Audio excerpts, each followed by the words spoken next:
Flash. I'm on TV where it's cool. Now, what's up, moviegoers and true believers? Welcome to another edition of the Real Comics Podcast. I am your host, Voodoo57, and with me along with, already tongue-tied and we haven't even started. Always alongside me is my good friend, Speedy G33. Speedy G, what is up? I don't want to say anything. You might stumble again. Wow. Hey, it's been a long day. It's been a long day. I had a lot of running around to do, and we're going a little early tonight, thank God, to try to get this in, so maybe I can catch up on some sleep as well, that's for sure. We got a great show for you guys. We got a great show for you guys. We're going to start off with news as we always do. We've got a couple of great things to discuss, and then we're going to get into the first 3 episodes of Daredevil. We're going to try to do them kind of spoilerish free, but then we're going to get into it. So if you haven't started at least watching the first 3, we're going to kind of give you a heads up, let you know when you get into it. It's going to be fairly quickly. And we'll try to do it at the end there. And then, we'll go into some spoilers. And then after that, we're going to do what we call a little pregame for our Batman versus Superman. So much to talk about there. As you know, or as you should know, the reviews are hating the interwebs. And let me tell you, up and down, and we've got a lot to talk about there. All right, so let's get started with a little bit of news in our podcast here. Speedy G, why don't you start off with your first topic? First one I'm going to hit is there's a rumor that Marvel Television is going to do a Captain Britain show. Well, Captain Britain, what is this? I really didn't know there was that big of a demand for Captain Britain, but I guess there is. But you know some background on Captain Britain, right? What is he like? I know a little bit. I didn't really read Captain Britain, but, he's kind of like England's version of Captain America. I'm more interested in his sister Betsy than I am in him, who's Psylocke. And that's where it gets interesting. Is it said it's Marvel Television, and a lot of his teammates are X-Men. So are they allowed to use these mutants? Or is there some kind of deal being done? Oh, I wonder what the Euros are going to be able to pull off. That would be really cool. Now, I have to admit, I know nothing about Captain Britain. So this sounds very interesting. Can you tell me, is this a BBC thing? Is this a Netflix thing? No. It's in the States. It looks like it's going to be network. So no, really? Yeah. Well, they've been talking about doing 2, supposedly in theory that there's going to be 2 network shows, Marvel-based, that are going to be coming out in the next few years. A lot of people have speculated that one's going to be Miss Marvel, the young Miss Marvel, not Miss Marvel, the adult, not Carol Danvers. Okay. But nothing's happened, It's been really quiet on that front. So we'll see. Very interesting. I like that one. That's I don't know. I mean, I love what they've done with Marvel TV so far. Agents of S.H.I.E.L.D. It's been hit or miss, if you ask me. Marvel TV's been hit or miss. It has, but when it goes to Marvel Netflix, which we'll talk about a little later, that one's definitely... And that's technically under the TV banner, so the TV people do get credit. Right. But you and I have had this talk. I don't think the Netflix shows are TV. It's something completely different. And it's not fair to compare them to TV. TV has to deal with a lot of other issues. They have ratings, they have targets, they have commercials, they have that stupid little recap you got to do, at the beginning of last week on Flash, last week on it, all that crap. I don't mind the recap, man. I'm getting up there in age, so a little recap for me is actually quite all right. Anyway, cool. All right, well, guess what? I've got actually a pretty important topic, and this could affect more than just maybe the Marvel Universe. I'm going to peek in on my notes here real quick. It seems that Marvel Studios, along with Disney, have threatened to boycott the state of Georgia. Now, they just filmed Captain America Civil War in Atlanta. And the reason they're thinking about boycotting is because the governor there is said to be signing what is called a religious liberty bill. And this religious liberty bill will legalize anti-gay discrimination. Now, the reason that this has me kind of concerned is, well, not only have some great films, and this franchise filmed a lot there, let's talk about The Walking Dead making its livelihood and life there. I mean, what do you think about this? If this is something that they do you think Walking Dead would follow suit? Do you think this Walking is just Dead might pull out too. I really do. I mean, if Disney's pulling out, that's a major, and I feel that there'd be so much pressure on AMC because of this. Disney coming out and saying they're pulling out, that AMC would have to have a response, and I really doubt that they would stay in Atlanta. Um, wow, and that's tough. And talk about the money. Atlanta has turned into a destination place to make movies. Exactly, exactly. And Well, you know, for The Walking Dead, they live there.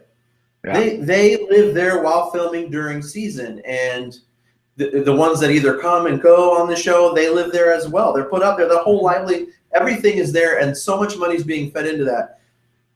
And to lose that over some, I'm sorry, I'll say it, it's a ridiculous bill. I don't believe in it. yeah. It's nothing I would ever, no, I'm sorry. I don't believe in it. It's ridiculous. And if they do it, kudos to them. I'm sorry. I mean, No. maybe they can go to Connecticut and make it look like Atlanta. I don't know, man. Well, what Yeah. are their options? Atlanta deserves to get what they get if they let this happen. I mean, they can say something. They can stop their governor. They can impeach. They can pressure their legislature. They can do a lot of stuff. So if they let it happen, then hey, there go your jobs. You know, if that's the way it's going to be. And I know there'll be a lot of good people hurt because of it, but you know, you have to make a stand, and bravo to Disney to make a stand on that, because Disney's a big company. And for them Marvel. to do that. Well, yeah, and They're Marvel doing it too. together. Both of They're them, doing it you know. together. Yeah. And let's not forget, as I read on here, you know, currently Guardians of the Galaxy is filming at Pinewood Studios just outside of Atlanta. Yep. So there's another, I mean. Yeah, the whole Marvel franchise has been doing. Spider-Man, I think, was supposed to be in Atlanta. Correct. Right. Yeah, they'll pull it all out, and good for them. This will be very interesting to see the outcome of this. So, you know, stay tuned. I really like this article. I mean, we are clearly against anything like this. I want to make that very clear. This is ridiculous. We believe in a human's right to free speech, free love, whatever the hell they want to do. That's their damn God-given right, and nobody should be interfering with it, and nobody should be hurting anybody by it, whether it be by internet or by words or physical. It's just right now it's kind of got me pegged. I almost wish we didn't kind of throw this one out there, but I think it's just too important to not talk about. Yeah. Yeah, no fun to follow that one. Yeah, I know, but let's have a little fun. You did have something to talk about. Yeah, I gotta throw something out there. It's a little silly. It's kind of interesting that I caught a little bit. All right, go for on it. air. I guess Zendaya has been cast in the new Spider-Man movie. Oh my goodness! She made it official today on Ellen that it's not just rumors. And I know you have no clue who Zendaya is. What is this Zendaya? You're a father of two. A father of young girls, specifically my 13-year-old. Zendaya is a big deal. She is a Latin African American actress. She's been on the Disney Channel for many years. She was on Dancing with the Stars. She's been on Blackish, some different things. She's come out on Taylor Swift videos, the whole thing. So she's pretty pop culture. So she is a Disney Mouseketeer. Yeah, but you know, she's not your traditional Disney, because you know you're talking about an ethnic Disney. Okay, very true. So she brings a different, like, she cut a lot of crap. I don't remember the award show, but she wore you know, the braids that the females like to wear, the really long braids, and she got some nasty fashion reviews because of it. Like really like racial undertone type fashion reviews. And she stood up to these people and she put them in their place. So she's got a bit of a social conscience to go along with her, you know, for a young actress of that age. So I'm interested. I don't know, is she playing a Mary Jane? Are we changing Mary Jane's ethnicity? Or is she a different character? And it's too early to know, and she's not spilling the beans. Yeah. But it's something I'm going to watch. It's, you know, her and Tom Holland. That's about the same age. That's very interesting. So, well, couldn't she be just like, you know, right-hand friend to Mary Jane? Could be, but she's a pretty big actress. You know, what's funny is another one you don't know. Her name is Bella Thorne, who was like her fellow actress on the Disney show with her. Is a very pretty redhead who has come out in a lot of teen movies as well. And I've heard a lot of people throw her name out for Mary Jane multiple times. So it's kind of interesting that it's her fellow castmate is the one that's gotten a Disney role. So Disney is dipping into the well. hey, they say a John Hughes film. It's going to be John Hughes. It's going to be like Pretty in Pink or something like that, or Breakfast Club. So Oh, that's kind of scary. Easy now. Easy now. yeah, so they need to go young. We'll see. Wow. I don't know, man. I don't know how I feel about that. Like, I'm excited to see new people and new cast. The ethnicity of these ladies, I could care less. I just want them to act well. Yeah, she's a pretty good actress too. I'll give her that. I mean, you're talking about a young actress. This isn't like a Dakota Fanning that really has a lot of chops, but she's a good young actress. We'll see. I think what's also interesting is that you have this Spider-Man going this direction that's almost seems fun, young, teen-based, with everybody talking all their rated R, violence and blood, cussing and butts, and then here we're going with this Spider-Man movie that is going to be the complete opposite of that. Exactly, and which is, if you ask me, going to be quite refreshing. I don't, I'm sure it might even get like a PG for violence, but it might even lean towards non-PG-13. Do you see what I'm saying? Mm-hmm. I could, it's Spider-Man. No one makes more money than Spider-Man. Exactly. There's too many lunchboxes and backpacks and comforters and oh, dude. Actually, what's funny? I just saw a meme right now, just before you and I went live, that had a guy in a Spider-Man outfit that looked very much like the one from the trailer in Civil War. Very brand new. I could tell by the stripes. I was like, wow, this guy's got a suit already. So anyways, he's on the stoop of like this brownstone talking to two other teenage girls while they're holding their books. And at the top it says, really? He's like, all I said was, hey, everyone. Like he's bragging about him being in the trailer already. Like as Spider-Man's bragging, to the young girls that he's hanging out with the Avengers. I thought that was pretty cool. Definitely cool. Yeah. Spidey's the best. We through with news for the time being then, I guess? Yeah, I think so. Other than that, it was kind of quiet because it's been Batman, Superman, blah, blah, blah, blah. Right, and we're gonna touch on that, and we kind of, we've got that to look forward to and discuss here shortly. But let's get into Daredevil, okay? But we're only going to do the first 3 episodes, just in case you haven't even started yet or you haven't gotten that far. We've been busy ourselves. I believe Andrew's a little further ahead than I am. I'm about 7 or 8. Yeah, Speedy G's a little ahead. I just, was able to bang out the first 3 there. And so that's the ones we're going to talk about. So, Speedy G, why don't you start us off on the conversation of, kind of where we're kind of starting, what you've seen so far, and what you like about it or don't like about episodes 1 through 3 currently. Are we spoiling right now, or are we sticking? No, just non-spoil. Try to keep it light, and we'll get into spoilers fairly quickly, though. Same tone, same look.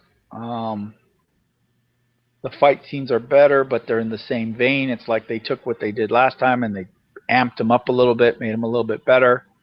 All the cast of characters are back. That's kind of all I can say without spoiling. I mean, episode 1 gets right into it with new characters. I mean, it's not a spoiler for me to say because anyone who's seen a trailer or knows anything, Punisher is in this movie, but Punisher kicks right off in episode 1. He's in it, so to continue to talk about him would be spoiling. So yeah, very true. That's why I said we're going to make this very quick. I also feel the same way. I love the tone as they settle into their life as lawyers and as Daredevil, Matt Murdock tries to also keep his life as Daredevil going as well. It does kick right off right away with the Punisher. There is no waiting. I like that, but the actual storyline and the plot line moves fairly quickly, and they are leaving each show, especially after the second episode, they are leaving certain shows. You're kind of left on a cliffhanger. It makes you want to move on to the next one. So if you're a binge watching person, this is definitely for you. Daredevil season 2.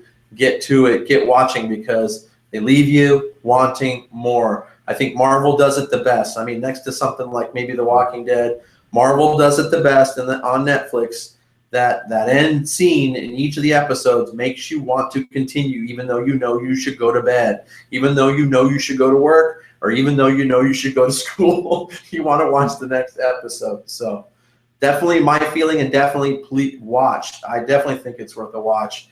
And I'm already feeling like it's better than the first one, at least at this point. No, I don't think it's better than the first one, but that's Well, just then, me. well, can you say why without spoiling, or do we need to get into spoilers? Deep thoughts. Well, it's not necessarily just spoilers. It's that you're not as far as I am, but Well, that's what I'm I saying. To this don't. point, I yeah. believe there's more moving parts this year, and because there's more moving parts, it's a little clunkier at times. That Gotcha. it's having a harder time weaving it all in. Where last year the focus was Kingpin. You know, you Right. kind of went into a little bit to the side, but the focus was Kingpin. There's a lot going on here, and because there's a lot going on, sometimes you get a little like confused or a little like, wow, that transition wasn't so good. And Gotcha. and as you get a little farther, I'll point some of those areas out, but you're not there yet. You're not to a point where I can say, well, this happened and that happened, and you see how that kind of was disjointed. So No, totally get it. Totally understand. That's why I'm asking. All right. yeah. So, because it's kind of hard for us to talk about it, we're going to get into spoilers. So you have been warned. If you're watching this either live or you watch it later and you're catching this, we're going to give you till 5, 4, 3, 2, 1. Spoilers. Spoiler time. So we're going to talk about the spoilers in episodes 1 through 3. Why don't you go ahead, Speedy G, and hit us with what you're really loving and what you're not quite sure about just yet. But remember, keep it in mind, we're doing 1 through 3. Yeah, 1, 2, 3. They're Punisher heavy, so this is going to be a lot of Punisher. I think Bernhal is doing an excellent job of the Punisher. You don't really see him in the first one. You don't see his face until the second one, but you know it's him. The shape, his big imposing figure. Yeah, he's creating carnage. He's creating chaos. I'm just digging him. And then as they continued, then you hit, episode 3 is one of my favorites. I told you that because the dialogue is just amazing. As him and Daredevil go back and forth about what it means, to be protecting the city, and he mocks being a hero. And to me, that's straight out of comics. And a lot of the guys that wrote Daredevil, especially Garth Ennis, is they're kind of against that thought process. They mock a hero. A hero's silly. So I really like that they're doing that. And then on the other hand, with Daredevil, you're seeing his inability to juggle his life. Right. And that's a big piece of the comics too. That guy has the worst luck in the world, worse than Spider-Man. And Spider-Man has had some crappy luck. And it just, bad thing after bad thing. He gets himself too stretched. He gets involved with the wrong women, all the things that he does. It's doing a good job of painting that picture. So I'm pretty stoked. Those are definitely my positives. Definitely for me, I'm going to tell you right now, it is Bernthal, because I've said this a million times on we're still going with our podcast. I've said it. The anti-hero / anti-villain is my favorite character, because there's something about him that you sympathize or relate to with him, even though what he is doing is utterly wrong. And let me tell you, my favorite scene so far, even though all the fight scenes are great, and like you said, it starts off with a bang. Pure, total, bloody mayhem right off the bat in episode 1.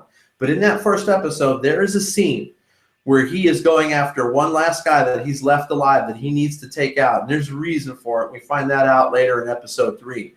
As he's going for that guy in a hospital where they're trying to keep him up, and I can't remember the name of her right now off the top of my head, the female that's helping out Foggy and Matt Murdock in the lawyer's office. She's got him under protection in the hospital. Karen. But Karen, that's it. And as he comes through the hallway, the security guard pulls his gun.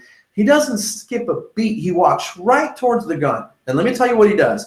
In one fell swoop, this is the best part.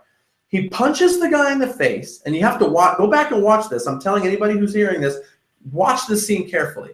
Punches the guy in the face, pulls the gun out of his hand, pulls the clip, and as he's sticking it in his pocket, has the wherewithal to throw the other end of the gun in the trash. Yep. Dude, what a badass move. I'm sorry, that's my favorite scene so far. And there's some good ones, but that was clearly establishing that this guy was nobody, excuse me, to be trifled with, to be messed with, and to be screwed with. And it also says that he knows what he's doing, and he's not going to hurt anybody that doesn't deserve to be hurt. See, like you said, he did not hurt that security guard. That security guard was doing his job. He just disarmed him. Exactly. He's got a mission, and his mission is to complete it. He's straight on, full on soldier. To kill bad guys. No, but it's to kill bad guys. To kill bad guys. They all have a reason to die, and and again, you touched on it. The discussion on the roof when easily the Punisher could be taking out the Daredevil here in episode 3, and the season could be over. They're discussing that line that Daredevil won't cross. Again, I love that part. And he tells him, he goes, you are one step away from being me. Yeah. And that's one of my favorite parts. So I like the fact that he says that he's a half measure. That was a good line. Yes. He basically calls him on it that you don't have the balls to go all the way. And that is such a big deal. And then the thought process when the guy who works on Daredevil's equipment says, I think he missed. I think it was a warning shot. Yes. That's an interesting thought too, is that, even at that point, even though this is a guy that's kicking the crap out of him, he knows that Daredevil's in essence a good guy. Right. So Daredevil doesn't deserve to die, but Daredevil has to get off him so that he can complete his mission. So he's going to incapacitate him in any way necessary. Yeah, you said it yourself. They say it in there. I mean, he's a good guy trying to do the right thing, but the Punisher's theory is the right thing isn't enough. When the Daredevil knocks down a guy, that guy gets back up or gets out of jail. Punisher says, when I knock down a guy or I put down a guy, he stays down. And that's why how the show has done a good job of portraying the essence of what these characters are. Now, we can get into if they're not exactly, they don't look exactly, they're not exactly behaving, stories are a little different. But the essence of the Punisher, he's a soldier, he has a mission, he was a high-level soldier, and he has a mission, and the mission needs to be completed. Right. Okay. Another thing that influences Daredevil very heavily is his Catholicism. He's one of the few characters in comics that religion plays a major role in who he is and how he reacts. So as a Catholic, he's always ready to forgive, even the worst people. Like he says, he's seen that this person could be good, this person could change, this person could repent. That's the Catholic thought process that is in him, that he's always there to give someone else another chance. And I'm loving it. It hasn't gotten the reviews. I looked at its Rotten Tomato. It's in the high 70s. So, it didn't do as well as the first time. But also I think part of that is second time through, some people just had to come up with stuff to write. So they were a little more picky and a little more, it's not new, it's not shiny. Right. So let's find a few things wrong with it. Maybe I'll understand that the further I get along with it, like how you said there are many moving pieces. Because right now, like I said, episodes 1 through 3 for me are, like I said, pretty damn stellar. We've got because some new it's Daredevil. It's Daredevil. Yeah. Not Daredevil. It's Punisher centric. Yeah. So the focus is on Punisher and what's going on with Punisher. But like I said, now you're going to start getting more, and the whole story isn't just about Punisher. And you're going to realize there's a bigger story and there's a bigger plot, of course, like a good series should have. And there's more going on, and that's where it gets clunky. And I mentioned last week, not having Ben Urich hurts it. And I couldn't tell you some of the reasons, but now that you've seen a few episodes, like they go to the cop for information. It's their old friend who's a cop. That's who Foggy and them go to, and they kind of ask him what's going on. Right. Okay? Well, explain to people. Yeah, I know. Or, they go just kind of hunting around places where in the first series and in the comics, Ben is that conduit. He's plugged in. He's a major reporter at a major newspaper. He's at the Daily Bugle in the comics, but he's not at the Daily Bugle here. Right. That's what I was trying to get you to kind of get to tell people, just in case they're either tuning in or didn't catch that from last time. Go through who he is. Well, he's an investigative reporter. He's a big part of the first season, and they go to him. He gives them information on the Kingpin. He gives them information on some of the other corrupt things and these. he is the information guy. And I think not having him makes it a little clunky. Like, Right. why would a beat cop be so tuned in to have the information to tell the guys? You know what I mean? It's just it's clunky, and he's going to be missed. And when he was killed, I knew he was going to be missed. I just hoped it wasn't going to be this much, but. Right. Well, okay, so we've talked about a lot of what we love about the first 3 episodes. Is there anything that, again, keeping it to the first 3, because I'm sure there are issues further down the line, is there anything that you could say you were kind of either surprised by, shocked by, or would you like to talk to the state of the new characters, especially the new DA and her assistant, which have a key role in episode 3? Yeah, that's pretty common, though. I mean, she's not a specific character per se, but corrupt DAs and corrupt lawyers and stuff, they're all over the place in Daredevil. You know, Daredevil is a lawyer show. A big part of it is like Law and Order type stuff. He is in court a lot. So I do like that they're incorporating that a bit. So. Gotcha. Dun dun. Yeah, it's good. Following it, and Punisher's following the comics I like. You know, like I said, the Enos comics that deal more with him breaking up organized crime, breaking up slavers, breaking up, drug dealers, all these things that he seems to be doing. You know, there's not a lot of Punisher doesn't tend to get involved. He had some moments, but he doesn't, take on, Doctor Doom and shit like that. Right. No, I hear you. He's street level. That's what I call it. I call it street level or back alley level. But the thing is, let's keep in mind here too, and it's. He causes bloody destruction and mayhem everywhere he goes and on each mission he takes on. But let's face it, like you said, the people that get it, if the Punisher's after you, you frickin' deserve it. Yeah, that's a definite key. Hey, real quick, I did want to mention something here before we move on to possibly our next subject here. Speedy G, you put up a little video today. Why don't you tell us a little bit about that in case somebody watching wants to go back and check that out? It was just a little info on the Punisher, with all the Punisher being in people's minds right now. Just a little bit of his history, who started him, who wrote him. There's been so many great artists that drew him. And like I said, in Enos's writing is the best. Anything that he wrote, something you should look into. It was just a little bit to talk about the Punisher. Give some people some backstory. I like it a lot. So if anyone's got time after they watch this or they catch this, go back and check out that reel shot. It's got a lot of detailed information on the Punisher, even a couple of things that I was unaware of. Like I said, I'm always learning, and I'm never afraid to admit that I'm always learning something new, especially from Speedy G. I'm kind of trying to frame them based on how we're going to go through the episodes. Like, I think next week I'm going to put one out about Elektra, since we'll move into Elektra in these next episodes. Yeah, for sure. So be aware too, as we're talking about it right now. Next week we will also start off our show with episodes 4, 5, and 6. Right? You want to do 3 more, and we'll get into those a little as much as we can, spoiler free. But it's probably going to be mostly spoilers, and that's been like a week and a half. That's being generous, people. You need to watch some Daredevil season 2, so we can get into it. Very cool. All right. So are you ready to get into our final pregame here for Batman versus Superman? Definitely. All right, guys. Well, what can we say? It's been the trending topic of the last day since about 4 o'clock yesterday afternoon.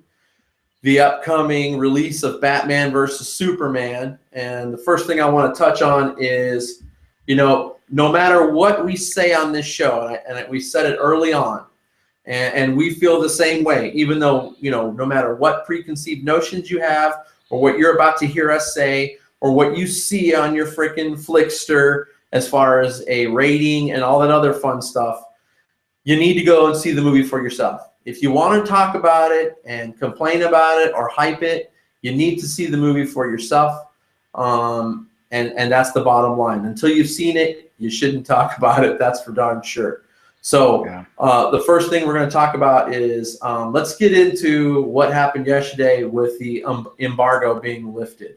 I'm going to start this one off. So yesterday, I think it was probably about 4 o'clock our time, roughly about 4 o'clock our time here in Arizona, the embargo was lifted on reviews for Batman versus Superman. And let me tell you, it came out of the gate with a pretty big bang. It was like at about a 52%. Still quite shockingly low for, I'm sure, what Warner Brothers and everybody's expecting. But I remember getting a hold of Speedy G a couple hours later and going, dude, I've been watching it fall. So it went from 51 down to about 48 and then 45, and then it bottomed out at about 39, and then it jumped a couple times, and then it went back down. It's been seesawing in a very erratic and strange rate. We're not talking about a movie that's really good and holds high in the 70s, 80s, and 90s, or a movie that's really bad, which is Fantastic Four. Straight out the gate, 4% splat, never really moved. I mean, between 4 and 8. Yeah. You knew it wasn't going to recover from that. And there was a consensus on Fantastic Four. Everybody said it was horrible. So yeah, there was a huge consensus. So that's one of the things that, it's kind of odd as we head into this movie that, while we try not to take too much of that in vain, again, we're going to see it and we're going to have a good review for you.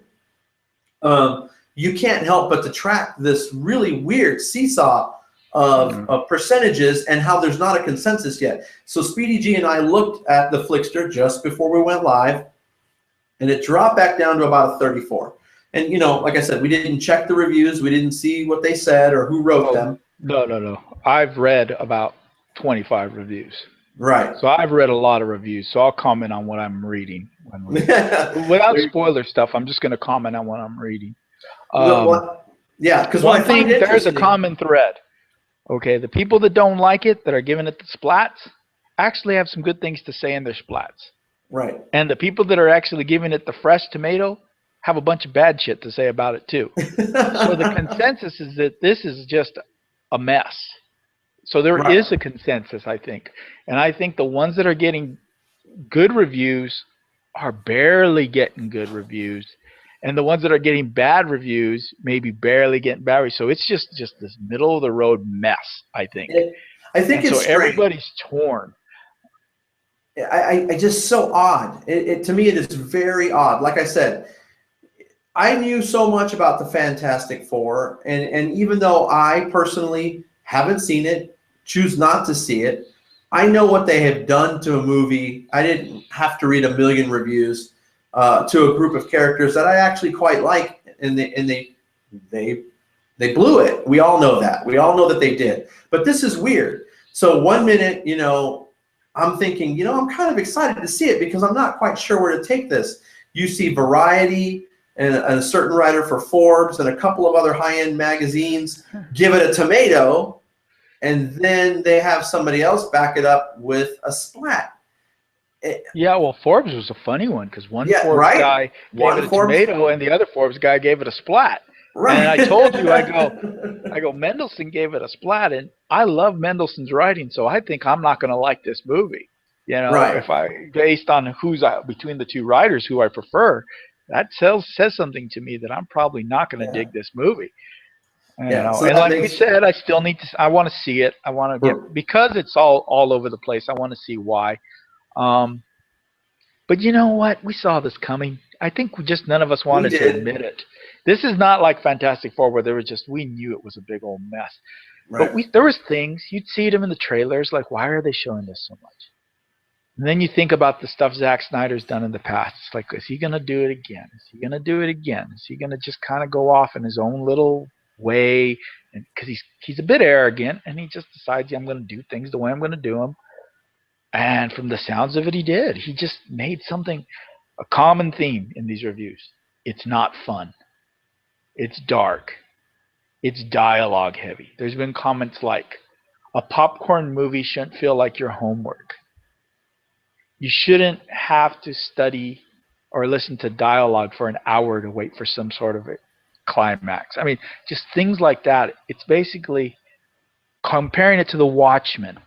I think he just tried to make too smart of a film. And then I know the fans are going to say of this whole thing are, well, you guys just aren't smart enough for it. I mean, no offense, but it's a comic book movie. I don't feel like I need to go into this movie trying to be smart. Why do I need to be smart to enjoy this movie? No, yeah. It goes against everything a comic book is to me. Well, that's everything that Marvel has done right. You don't have to overthink it. It's simple. It's on the screen. And while maybe like Age of Ultron didn't knock it out of the park, it was still an enjoyable watch. Yeah, it still was. So the reason, and I want to say this real quick before as we continue on, I don't want people who may come across this episode of ours and think that we are relying on these reviews that we're seeing. The reason that we're discussing them is because keep in mind, this movie is supposed to be the version of a setup, like an like an Avengers setup for everything DC. And these reviews and how we see them in our review of it next week are going to be huge as to whether or not any of these movies and any of these characters that these people are talking about, these companies are talking about over there at Warner Brothers, are going to be made. And let me tell you, if these are the reviews that are coming out, and that's why we're discussing these reviews, they're in a world of hurt. They're in trouble. These reviews are so low that you have to discuss them. It's a story. Yes, that's what I'm saying. It's a major story. Story. It's not like they're getting a 60, and then you can say that they're just, go see it, make your own choice. Like, I don't know, Jurassic World or some of these other ones. They got the 60s and kind of would bounce into the low 70s. That's a movie that, a lot of people didn't like it, but enough did, and it's probably a decent popcorn flick. This is the 30s, okay? Yeah. That's a lot of people saying that this movie's not worth going to. And does it have an effect? Damn straight it does. It does. I mean, I'm not going tomorrow now. I was going to go tomorrow, and I'm still going to see it. But hey, you know what? I'm seeing it on next Tuesday, and that's because that's $5 movie night. And call me cheap, whatever. I'm not paying the full price to see it on that night if it's not that good. Right. You know what I mean? So I'll wait till Tuesday and see it Tuesday night. And I don't think anyone's going to spoil anything for me because from the sound of it, there's not much to spoil. Right. So, well, that's why I was saying that. We're at least going to give it its fair shake, no matter, again, these reviews are the topic themselves, unfortunately, and it's because they've brought it on themselves. The marketing campaign for Batman, Superman, I almost feel reaches Star Wars The Force Awakens level. It's pretty damn close. Okay? Not in quality. No, I didn't say in quality. I just said in hype. Definitely in hype, only because like today I saw Batman versus Superman toilet paper. You know what I mean? There's an ad on there. We all know they're going to hit the cereal box. We know they're going to hit the toy aisle. We know they're going to hit all that other stuff. But it's pushing those proportions. And let me tell you, with that money being spent, that these reviews, that's why I said it's part of the story. It's very important. As a matter of fact, before I forget, why don't you talk a little bit about what maybe some people out there are saying about these reviews, this conspiracy theory? Yeah, I saw a great article on, it was on Screen Rant, I believe. And, by the title, I thought, man, Screen Rant has lost their mind because they were saying that it's the Disney dollars paying for bad reviews. And, of course, it was kind of a tongue-in-cheek, sarcastic title. And as you read it, they were talking about how ridiculous it is for this conspiracy theory that's going through some of these DC fans. They're almost like Donald Trump's kind of supporters, like, that they don't want to listen to any reason. They're like, it's a conspiracy. Disney has paid off all these things, and or all these reviewers are just old and out of touch, and they're into kiddie Marvel movies, and they just don't understand, and just totally banging on these reviewers. And I almost feel like they haven't read the reviews. Like I said, I really read the reviews, and these guys wanted the movies to be good. The ones I like, the good writers, you can feel it because they say things like, man, if they just would have done that, or if they would have given us more of that, and why did they do that? That to me tells me that these guys wanted a good movie. They wanted a DC movie. They wanted a Batman and Superman movie. They're not haters. I'm not a hater. I love DC. I love DC. I want a DC. This is the worst thing that could happen because if this falls flat, we're not going to get DC movies. And I don't want just Marvel movies. I want DC movies too. I want a Flash movie. I want a Aquaman movie. I want to see The Rock be in the Shazam movie, and be Black Adam. I want to see those things. They're going to be fun. And for Snyder to kill it right out of the gate, that's a sad, sad thing. And I kind of just bummed myself out. No, I mean, let's face it. You know, when we discussed this last week, we already had a little bit of nervousness and a little bit of fear. Okay, and that fear started with few years ago when the Man of Steel came out, and we had hope. I know I had some hope for a few things, you know, and now with these reviews out there, that little bit of hope. That's why I'm hoping when we go see the movie, there might be something that still surprises us. We might come away with something. We might come away with something. I'm trying to be Mr. Positive here that we didn't realize, or that we can pick up on, or that we're really going to enjoy. You were talking about movies. Everyone says it looks good. So cinematically, I guess there's a lot of eye candy. Right. But some people said he just went nuts. Like, it's CGI heavy. Like, he went Lucas CGI and Michael Bay explosion. You know, Wow. So he just went crazy.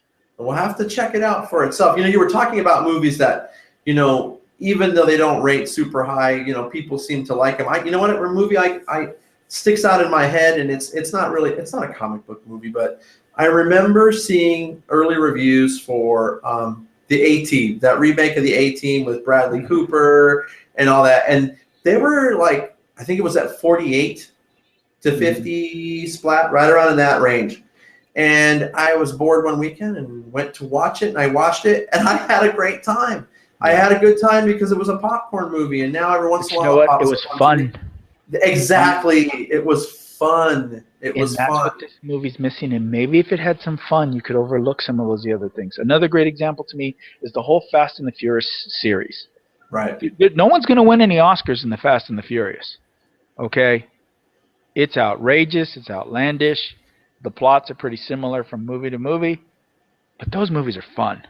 Yep. And I look forward to, and I'm usually there opening weekend for a Fast and the Furious movie because it's fun. We buy popcorn, we laugh, we go ooh and ah. You know, the soundtrack's usually fun and cool. Right. I mean, it does. And then we even go, oh man, really? And that's still fun. Oh yeah. There's tons of them. You know, that's part of the charm of the Fast and the Furious. It's like, how are they going to top it? You know, what are they going to do next? It's like so outrageous. Yeah. That has been pretty crazy. It has been pretty crazy, but you know, like I said, we've got working. Yeah, that is working. But at least that is working. So, what else can we talk about as far as Batman versus Superman, other than the reviews themselves? As we head into Batman versus Superman weekend, I still think it's going to do good numbers. Yeah, it'll do good numbers because of what it is. Also, don't forget those pre-sales. We talked about that, and that's why I'm not big on pre-sales. Is that some foolish people bought a lot of tickets. Now, some of them are diehards, and they were going to go anyway, but some people bought a lot of tickets, and they're stuck with a ticket to a bad show. And, well, allegedly. Allegedly. Let's keep that in mind. Allegedly. So I would never pre-buy a ticket. I'm sorry. And I know you did Star Wars once, but I didn't do pre-buy Star Wars either because I wait, man. I'm just not going to get stuck with tickets are too expensive nowadays to do that. You know? Hey, Star Wars is Star Wars, man. It was great. Luckily, I had a couple of the boys over there at the Movie Bears podcast. They had my back because I couldn't get through when that happened, but I don't want to go off on a tangent. Again, I know that going into this movie, there are some still hopes that I'm hoping for, and that is at least Batfleck kicking a little butt. I want to see him hold his own. I mean, there are some positive things to look forward here. I'm really hoping to see that. He's the new Ryan Reynolds. Yeah, it could be. Strike Not really. Two. Strike two. Strike two. Yeah, I know. Let's see, what else? You know, the thing that I'm seeing all over the place, and I'll know for sure when I see it later, is that this may not be good for kids at all. I'm hearing this is really not good for kids, between the darkness and the dialogue, the topics, and then the heavy dialogue. Kids get bored, man. They'll be bored. They'll be scared. Just a combo of everything. Why alienate such a large market? I mean, again, you're not Deadpool. That's again going back to my whole argument about making it dark and rated R, like he's going to make his rated R director's cut. Right. Why alienate? That's money. Why do you tell them you don't want money? I don't get it. Why don't you want kids? Kids read comics too, you know. They're doing it wrong. Maybe Zack Snyder has just too much to say over there. when Yeah, it he's the wrong concerns guy to Warner be in Brothers. charge of this. He's the wrong guy to be in charge. And I'm really curious to see if they replace him. They have a lot of money. Uh, If the money doesn't come out right, if they look, but him and his wife are so wrapped up into this universe. She's a major producer in it all. right. And I don't know, would they change? And think of the pressure it's going to put on Suicide Squad now. If Suicide this Squad. doesn't do the numbers, because Suicide Squad's been able to just cruise along in the background, make their little different movie. But if this doesn't do the numbers, the pressure is going to be on Suicide Squad to correct the wrongs. Well, look at. Here's what I'm thinking about. Okay, so let's say Batman versus Superman goes the way that we kind of think it will. It'll make a bit of money early on, and then it may nosedive. And let's say Suicide does well, but not great. Wonder Woman is the next thing they're creating. You know that. It's already filming. What are they going to do with that? Not put it out? They're going to put it out. I don't know, man. And they're going to force it down our throat? And then here's another thing. Okay, we've waited so long for a female-led superhero movie. It's been the topic. Yeah. Why are there no female-led superhero movies? And famously, the guy from Marvel said that kids don't buy toys from females, and female superhero movies don't do well. The Sony people have said that. Catwoman flopped. Elektra flopped. I mean, all these. So finally, we're going to have one after all these years. And what if it's not good? If the greatest female superheroes movie is not good, what kind of effect does that have on every other female-led superhero movie that follows? You're thinking of the Marvel. Does Marvel put Captain Marvel on the back burner because of this? No. Does Fox say we ain't doing any Storms? We're not doing any Rogue movies. We're not doing any X-23s. We're not doing it. There's no money. My opinion is that. Here's my opinion. Let's say Wonder Woman is just terrible, for argument's sake here, and discussion's sake. To me, that is a challenge.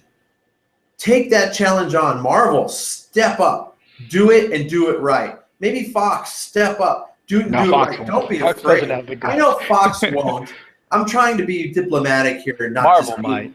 Yeah, I'm not trying to be Mr. Marvel gung-ho guy. I'm trying to be diplomatic. Somebody should step up and take charge. Now, Marvel's kind of touched on it. They did that with Jessica Jones. Okay? Now it's television. I know that's not TV. I mean, big screen movie, and it's very different. But at least they gave it a shot, and damn if it didn't work, if you ask me.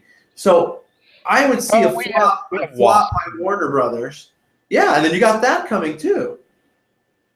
But she's not alone. It's like a co-star. Right. But I see somebody stepping up and taking the challenge going, well, you can't make money off it. Watch us do it. You know what I mean? I don't, that's my biggest thing is that I don't want to sound too much like a Marvel fanboy, but you know what? No matter what anybody kind of says avoid doing that too. I don't want, this isn't a Marvel versus DC thing. And that's another thing. I'd like to make that about that. It's just, it looks like he's chosen to make a movie that just isn't going to be entertaining. I mean, what can you say? And, again, that whole argument. And the authors he likes, Frank Miller, and he's influenced by Alan Moore, who did The Watchmen. Those comics are great. And I own a lot of those comics written by those guys. And we talked a little bit about Enos and the Punisher. Those guys don't like superheroes. And they're notorious for not liking them, and because of that, they write some really interesting stories. But you know what? I don't predominantly read that stuff, because I do like superheroes. That's the whole point of reading comics. So I read a lot of the stuff. So you only get to make one movie every so often. You know what I mean? Don't give us a downer. You give us something entertaining. With a book series, a comic book series, you can mix in some downers, because then next month you give us something that's not a downer, Right. No, I totally agree. Totally. It's funny. I think of a line out of all movies. I think of a line in one of my favorite classic 80s movies, and that's Purple Rain, when the manager of the nightclub goes up to Prince and says, "Man, your music makes sense to nobody but yourself." And that's what I feel about Zack Snyder. Yeah, that was the low point of that movie. And so I feel like somebody at Warner Brothers should walk up to Zack Snyder and go, man, your movies make sense to nobody but yourself. But again, keep in mind, I feel like we're just banging on it. I really don't want to. Yeah. Yeah. I didn't mean to go this deep, but, I guess it's been pent up energy that. No, I mean we've been. You know what? I'm gonna look. We're honest podcasters. We've been watching these early trailers from the beginning, and we see flaws, and we love movies enough. I know I love movies enough to try not to overthink it. But when certain people have their hands on things and you don't quite trust them, you can almost kind of guarantee it's going to go the way you're hoping it won't. But again, there are some things, like I said, I know we're going to see a very minimal amount of certain characters, all the characters that are supposed to be here in the background, but at least I'm hoping what I do see of them is pretty cool. So there are some things that, like I said, I'm still looking forward to. Let's be honest, dude. You think they're going to make a Cyborg and an Aquaman movie if this movie tanks? No. That's what, yeah. They're not making those. They're going to make another Batman movie. They're going to do what they always do. They're going to freak out. We got to make a Batman movie and make some money. They're just going to go to their go-to, and it's going to be Batman, and they're going to shelve all these side characters. Or they might make cameos in a Batman movie. Yeah, and if Suicide Squad's awesome and Jared Leto's really good, it'll be a Batman and Joker movie. Well, according to what I read the other day, that actually the Joker and Riddler were supposed to appear in this movie as well. Wouldn't that have been horrible? Yes. Yes. Okay. Sometimes you have to think.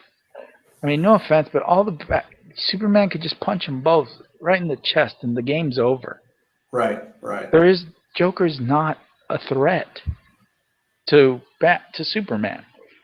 Yes, he'd be an annoyance. He might confuse him. He might trick him once or twice. But finally, Superman's just going to punch him. And that's the end of it. Game over. Punch you, throw you in a cell. Certain villains are only good villains to certain heroes. Like the Kingpin is a great villain for Daredevil and Spider-Man. But the Kingpin pulling his bullshit on the Hulk is ridiculous. You understand what I mean? Right. The Hulk would stomp him out. Yeah, one punch and it's over. He doesn't go pull his bullshit on the Avengers. Right. The Hulk would punch him in the head for taking his can of soda that he stole from Ant-Man. So, yeah, that would have been so dumb. Got it. I got it. Okay, but we are going to definitely give it a fair shot. I know it sounds like we've been really down on it. But we're being honest, though, too. We're being honest on our feelings and how we see this movie going forward, so that maybe next week when we come, we're going to have at least a lot of good stuff to tell you about. Low expectations and might exceed them. Yeah, low expectations could actually make the movie better for us. So we are crossing our fingers for some. I got to sit in that theater for 2 hours. I hope it's good. It's more than 2 hours, I thought, man. Oh, my goodness. Yeah. Anyway, we'll see how that goes. All right. Well, it looks like we're winding this bad boy down. Any last final thoughts as we say goodnight here to the people that may be watching us right now? No. I trashed that Batman Superman so much. What else can we say? Oh man! But okay, remember, half of that was reviews. It wasn't us. That was totally not just us. True. Some of that was the reviews. That can't be all on us, man. All right. I definitely want to say that. So look for us next week. Same bat time, same bat channel. No. We are going to do our rated R. Oh, you want to do that one? Okay, but when do you want to squeeze that one in? I thought we were going to squeeze that in sometime in between our next Wednesday. So that one we might do and just put it up. So watch for our rated R one. We don't know exactly what day. It's when we're free. And then next Wednesday we'll also be back to talk the next 3 episodes of Daredevil and give you our Batman and Superman reviews. See, Speedy G's got it down. You can't always trust the main host of this show because either he's tired and been out all day watching his kid play softball, or he's just kind of Loco in the cabeza. Anyway, yeah, definitely. So look for that probably Monday or Tuesday we'll shoot out that rated R episode. We'll go ahead and post that on the Twitter feed. So look for that. We'll give you a reminder and a heads up. That one's going to be a very special show. We're going to get into some deep stuff about rated R movies. We even have a small trailer as a reel shot. So look for that on our YouTube channel.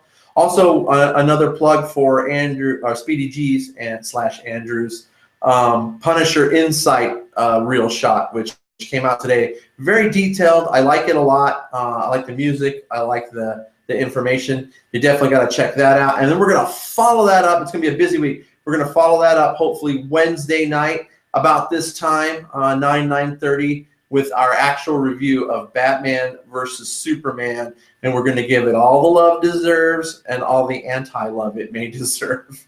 So tune in for that. All right. Speedy G, I'm thinking it's about time we sign off. What do you think? Yeah, I'm tired.